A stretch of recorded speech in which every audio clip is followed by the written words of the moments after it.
A letter to a friend. Hi, Paul. I'm sorry I haven't been writing for a while, but I was really up to my neck in work. But what happened today made me so upset that I just need someone to see me through this crisis. I know you'll have some words of advice for me, and that's exactly what I need right now. Do you remember that project I've been thinking of? The boss told us to offer an idea of the promotion campaign.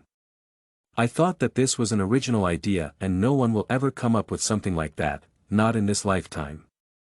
So I decided that in today's discussion, I'm going to be the last to offer my plan and make a huge impression.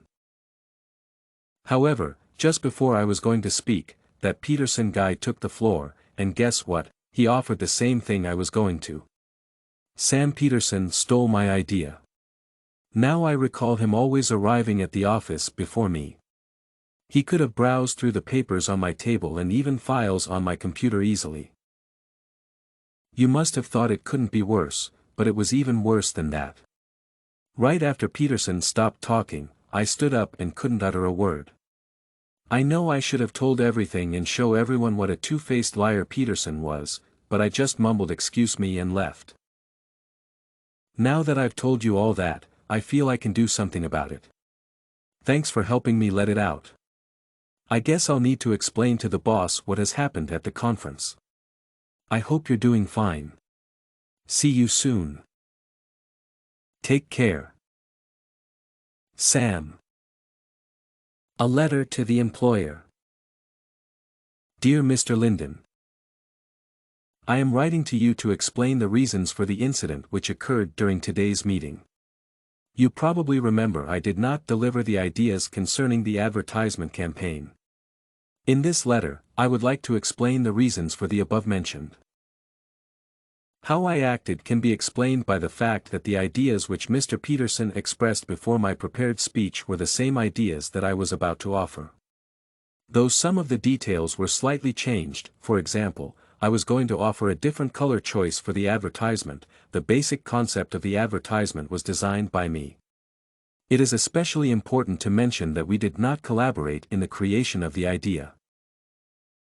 Therefore, I was in a state of shock after Mr. Peterson ended his speech. Losing control of my emotions, I decided to leave under the spur of the moment. Later on, I reconsidered what had happened in a cool-blooded manner. On no account does the aforementioned mean that I accuse Mr. Peterson of stealing my ideas. However, I would like you to consider this case and figure out whether my authorship of the idea concerning the commercial should be restored. In case you would like evidence that my project is completely authentic, I will gladly provide you with the sketches of the campaign that I have made in my notebook several days ago. Also, I have attached MS Word documents with the drafts of the idea.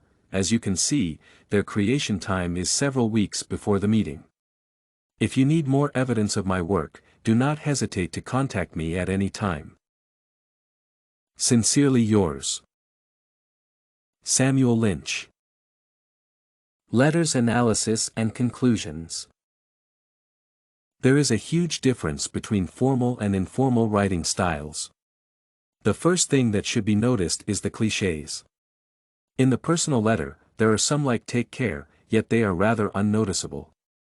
In the official letter, the cliched elements are, on the contrary, rather obvious: "Sincerely yours, dear Mr. Linden, on no account," etc. Another important point to make concerns about the choice of words. As one must have noticed, the letter to a friend is filled with all sorts of colloquialisms and metaphors: "not in this lifetime," "up to my neck in work," etc. Besides, the personal letter contains a lot of contractions like haven't, couldn't. Finally, it is necessary to say a couple of words about punctuation.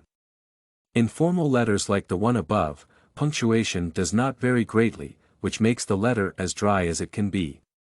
There are mostly full stops and commas, with occasional semicolons, while in the personal letter, there are some exclamation marks and even a question mark. Hence, it can be considered that both letters efficiently convey the key idea. Each of the letters names the problem and lists the basic points. However, as has been mentioned above, not only the style but also the emotional coloring makes the letters different. Hence, it can be considered that in professional communication, it is only information that matters, while in personal correspondence, emotional strain is often much more important than the actual conflict. StudyCorgi can help you make your studies smarter. Visit studycorgi.com for more samples like this, study tips, and writing tools.